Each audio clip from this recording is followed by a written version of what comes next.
Estamos, como dijimos, en el lugar donde fue juzgado el Señor Jesús.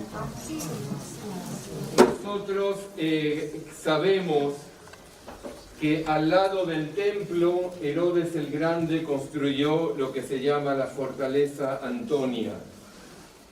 ¿Sí? Al lado del templo, Herodes construye una fortaleza para los romanos, que es la fortaleza Antonia, en honor a Marco Antonio, y sabemos que era en este lugar. En este lugar han descubierto también un par de cosas bien interesantes que les queremos mostrar, pero este lugar tiene una importancia muy especial. Este lugar, si aquí Jesús fue juzgado por Poncio Pilato, aquí fue el lugar donde fue liberado Barrabás. Aquí fue el lugar donde el que era culpable, donde el asesino o el malvado, el traspasador de la ley, el criminal, fue enviado libre y el Señor Jesús murió en lugar de él, porque el Señor Jesús no tenía ningún castigo, ninguna... Sí, este es el lugar donde yo fui liberado y el Señor Jesús tomó mi lugar. Porque Barrabás soy yo, ese criminal, ese pecador, ese asesino, ¿sí? Y el Señor Jesús, como Cordero, tomó mi lugar en vez de mí. Este es el lugar. Vamos a bajar a ver piso original de la época. Por supuesto, como en todos lados, está construido siempre arriba y arriba, y entonces el nivel que estamos caminando hoy en día, inclusive en la Vía Dolorosa, es el nivel de la Aelia Capitolina, como nos comentó el pastor. Hubo un emperador romano que quiso destruir de la memoria de todo el mundo, inclusive la palabra Jerusalén, en el año 100 y pico después de Cristo, y empezó a construir otra vez esta ciudad con el nombre Aelia Capitolina, en el nivel que nosotros andamos. Pero el nivel original de Cristo, el piso original, el nivel, es por donde vamos a bajar ahora, y eso es lo que le queremos mostrar.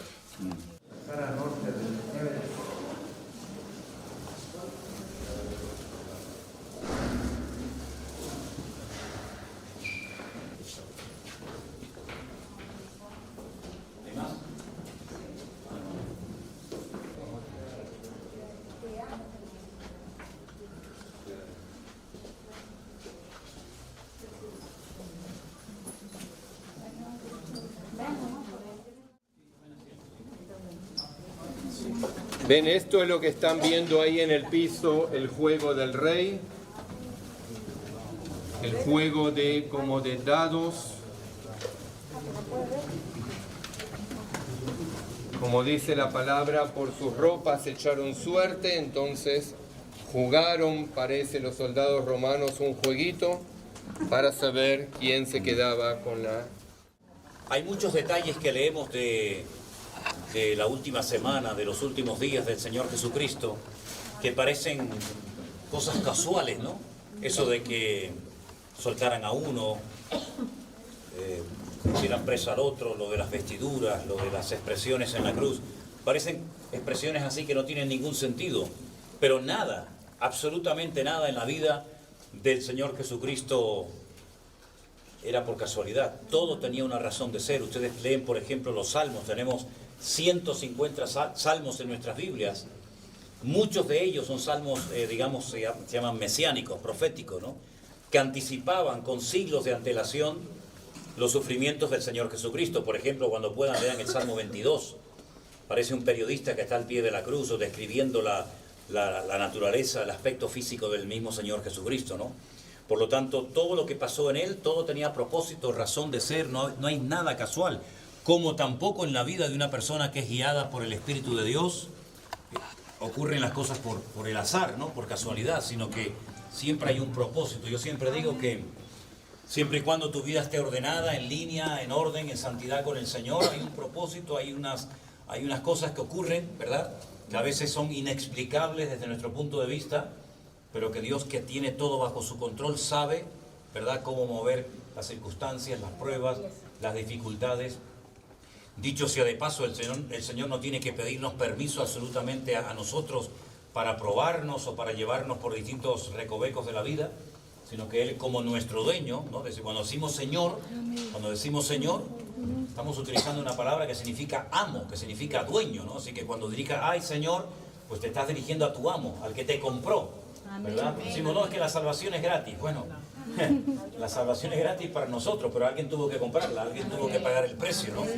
Y Él pagó el precio con su vida y con su sangre. Menos mal que fue así, ¿no? Y fue al revés, ¿no? Entonces, como se decía, ¿no? En este lugar se juzgó al Señor, se le echó en suertes y podríamos decir, qué suerte tuvo Barrabás, ¿no? Qué suerte tuvo Barrabás. ¿Qué fue de la vida de Barrabás? Bueno, se puede especular, se pueden hacer muchas hipótesis acerca de lo que le ocurrió, pero todo sucedió según el plan de Dios. Absolutamente todo.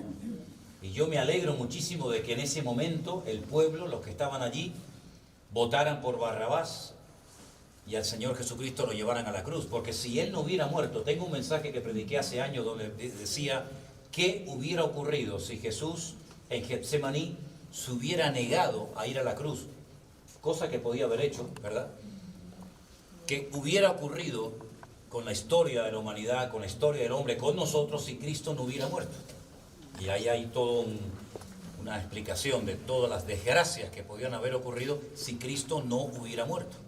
Nosotros no solamente tenemos un conocimiento teórico de las cosas, sino un conocimiento experimental. Nosotros sabemos que hubo un maestro, un Señor Jesucristo, unos sufrimientos, un martirio, una cruz, una resurrección, etc. Pero simplemente saber eso no es suficiente. Miren, el que más sabe de Biblia, que se la conoce de memoria, el que incluso habló personalmente con el Señor Jesucristo y sabe el pasado, parte del futuro y el presente, es nada más y nada menos que el diablo, Satanás. Satanás no es un ateo. Por cierto, déjenme decirles una cosa, que cuando alguien dice, no, yo soy ateo, entonces usted cree en Dios. No, yo soy ateo, perdóneme. La palabra ateo no significa que usted no crea en Dios. Tendrá que buscarse otro término. Si quiere le digo cuál es. Pero si usted no cree en Dios, por favor, hablemos con propiedad. No emplee la palabra ateo, porque a en griego es sin, teo es Dios. No quiero saber nada de Dios, pero ya acepta, ya admite que hay Dios. Sin Dios, luego hay Dios. Pues búsquese otro término. Pero la palabra ateo no significa, no creo en Dios. Sí cree en Dios, lo que pasa es que no quiere saber nada de Dios, que es otra cosa diferente, ¿no?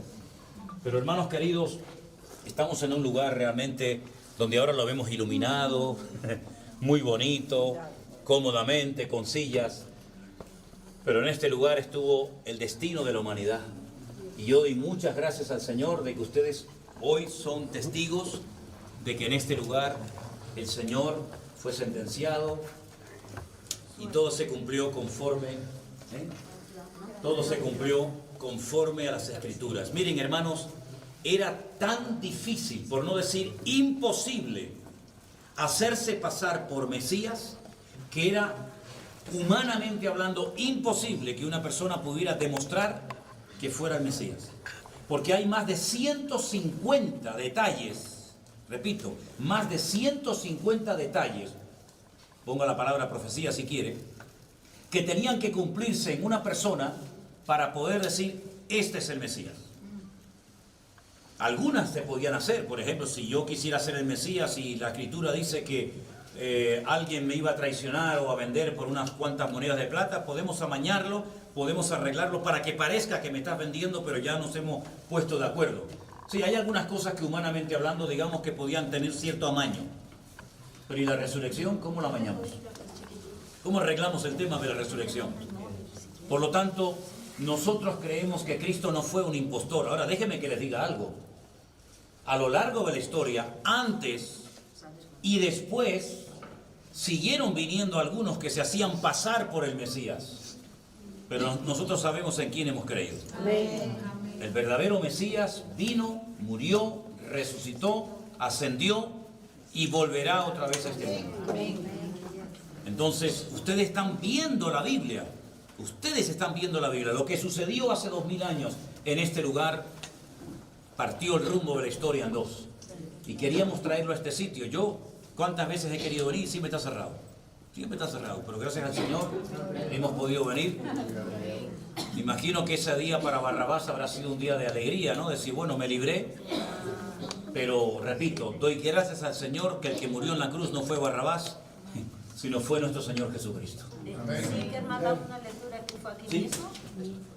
Entonces los soldados, Marcos capítulo 15, entonces los soldados le llevaron dentro del palacio, es decir, al pretorio, y convocaron a toda la corte romana, y le vistieron de púrpura, y después de tejer una corona de espinas se la pusieron y comenzaron a vitorearle diciendo, salve, rey de los judíos, y le golpeaban con la caña en la cabeza, con esa corona, imagínense, y le escupían, y poniéndole de rodillas le hacían reverencias.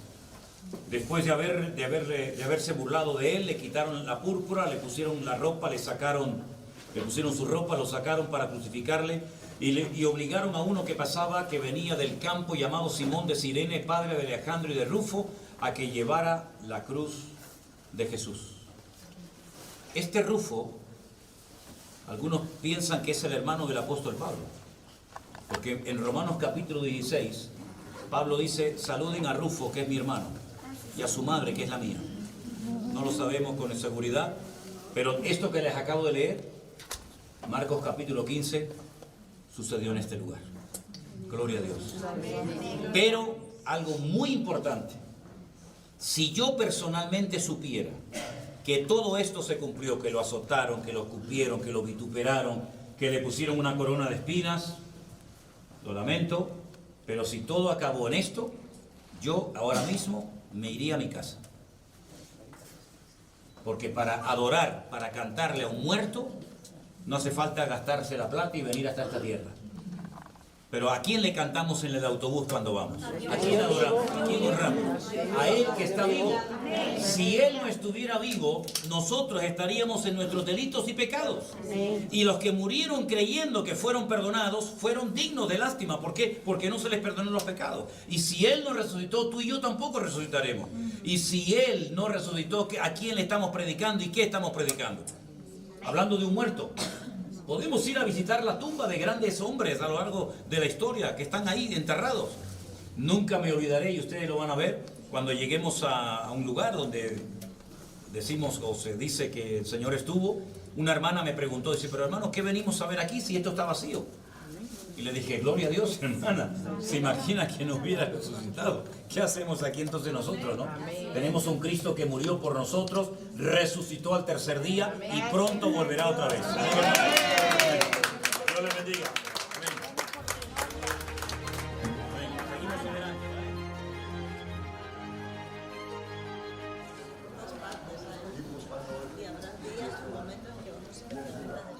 Vimos en Cesarea las piedras de arena, ¿se acuerdan?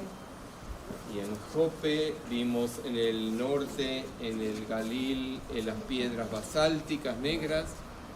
Y aquí la piedra típica es la piedra caliza, blanca.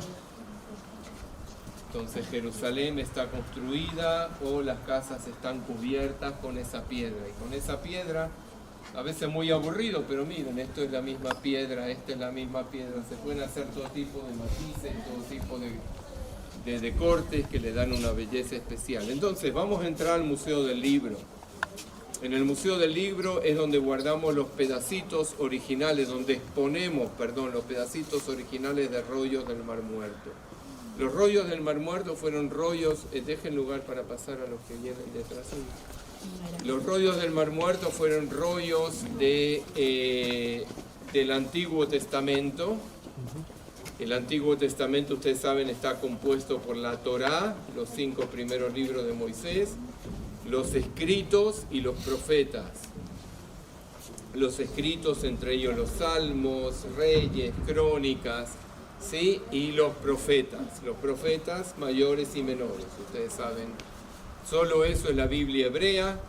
Existía al lado del Mar Muerto una comunidad, creemos que eran los esenios, que vivían separados ahí de la corrupción que había en el templo en Jerusalén.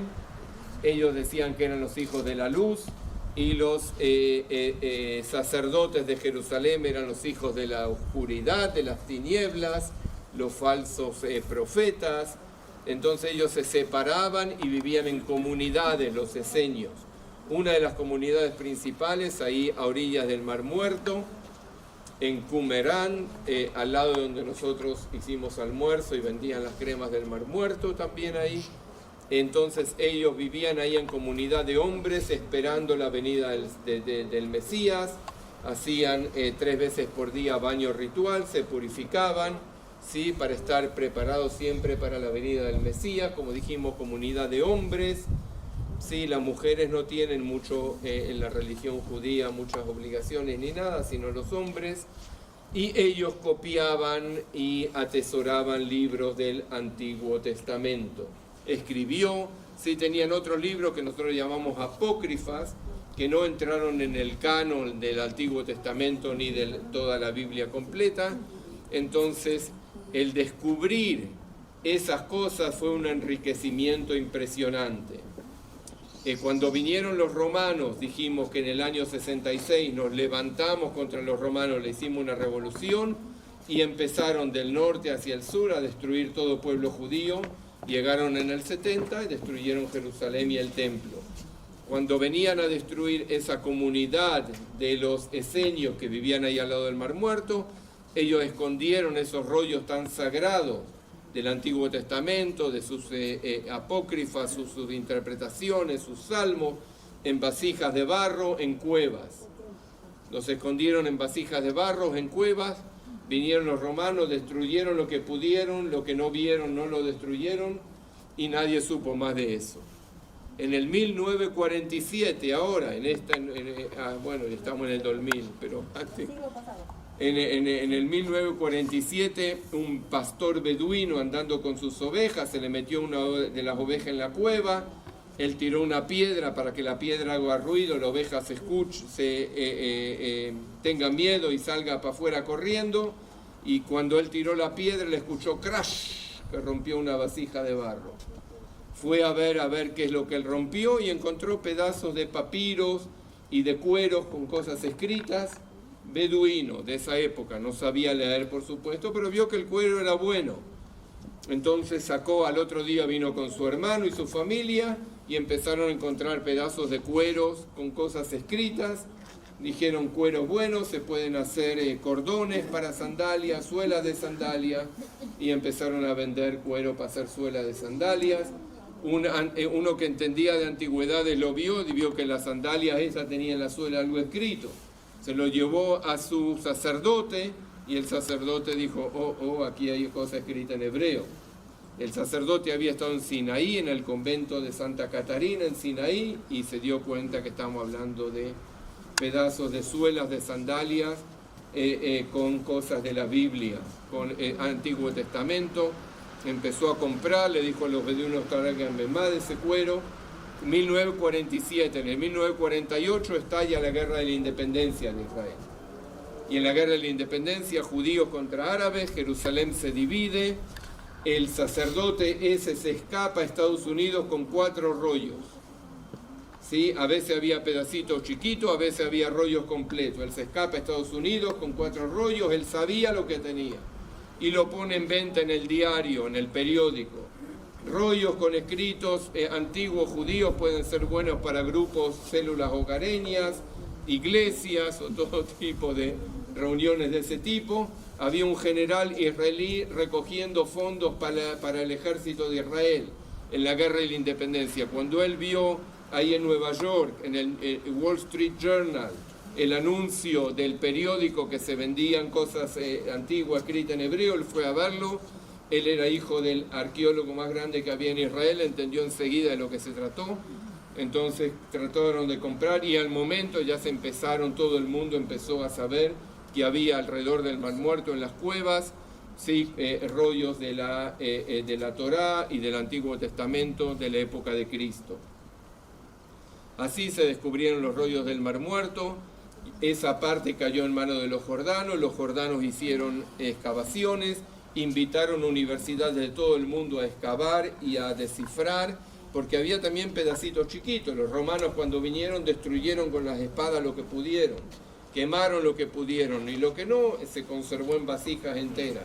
También los pedacitos chiquitos fue como un rompecabezas increíble. Solo universidades con mucha sabiduría y muchos buenos profesores pudieron poner los pedacitos juntos de ese rompecabezas para hacer los rollos, para entender los rollos completos. Y entonces hoy en día está todo en internet, se puede leer en internet todos los rollos del Mar Muerto. Un rollo, un pedacito puede costar $500,000, $1 millón, entonces están también en muchos coleccionistas de antigüedades. Los que pudieron compraron en esa época. El Museo de Israel compró la mayor cantidad de partes originales que pueda, y esas están expuestas aquí en ventanitas especiales, por supuesto con una temperatura especial, una humedad especial, y aquí adentro es donde ya no vamos a poder sacar fotos.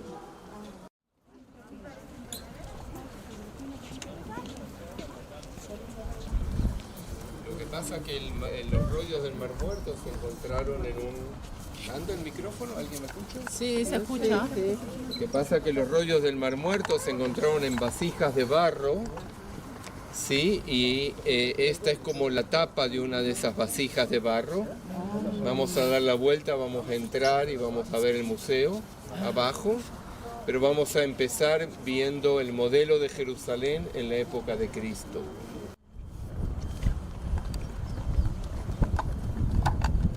Entonces, bienvenidos a Jerusalén en la época de Cristo.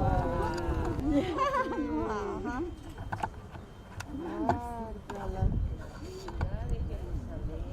los que entienden de escalas, es una escala de 1 a 50, que quiere decir que 2 centímetros del modelo representan 1 metro en la realidad. 1 a 50, 2 centímetros en el modelo es 1 metro en la realidad, está hecho científicamente. Esto es el trabajo de un historiador y arqueólogo que se llamó Mijael Avi Yonah, de la Universidad Hebrea de Jerusalén, y esto es el trabajo de su vida. Cada vez que descubrían alguna cosa nueva, él cambiaba en el modelo.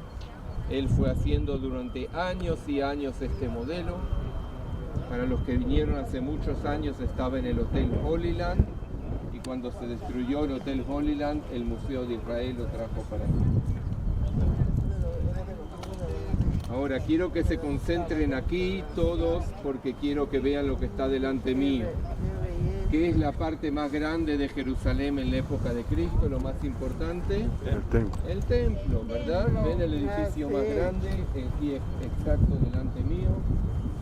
El templo de Jerusalén. El templo en sí es solo el edificio del medio. Ven los patios que hay alrededor del templo con las columnas y las filas de columnas, las colonadas que se llaman. Y ven que a la derecha del templo, de donde estamos mirando ahora, estaba la fortaleza Antonia, donde yo les dije que fue donde quizá fue juzgado el Señor Jesús. Ven el castillo romano con 4 torres, la fortaleza a la derecha del monte del templo. El templo mismo, entonces dijimos, con los patios del templo alrededor del templo, por donde podía entrar cualquiera. El templo estaba abierto también para los gentiles, para los adoradores de dioses, para quien quiera. Los patios de afuera. Luego, alrededor del edificio mismo del templo hay como un cerco, de aquí se ve como una línea de puntitos. Eso era un cerco que decía que solo los judíos podían traspasar ese cerco. ¿Ven que hay como un cerco alrededor del... ¿Lo ven todos? ¿Ven? Como una línea de puntitos alrededor del edificio central. Ahí ya solo podían entrar los judíos.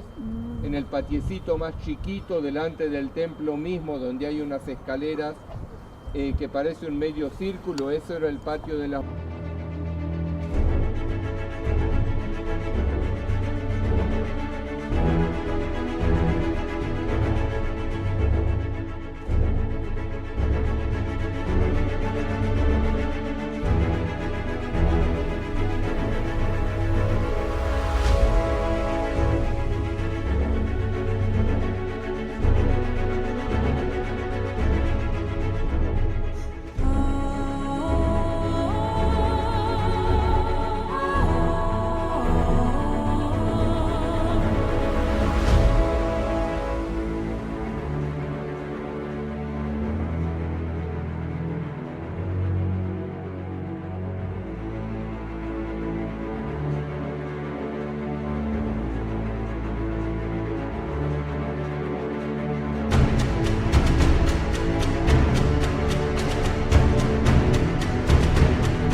¿Se acuerdan que habían de los distintos lugares hasta ahí podían llegar las mujeres, hasta el patio de las mujeres?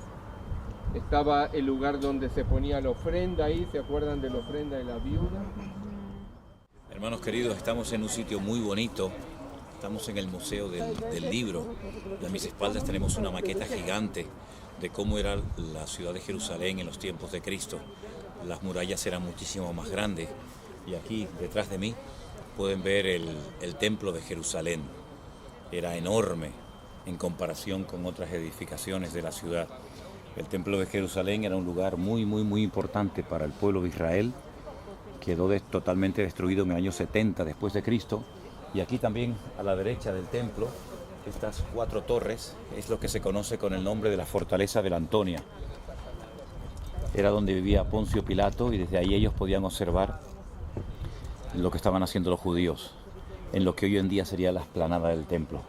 Si vemos aquí ahora a la derecha, aquí sería el estanque de Betesda, donde el Señor Jesucristo fue a sanar a un paralítico, inmediatamente se fue al templo a darle gracias a Dios, a presentar sus sacrificios, y como pueden comprobar, las murallas eran mucho más grandes de lo que son hoy en día.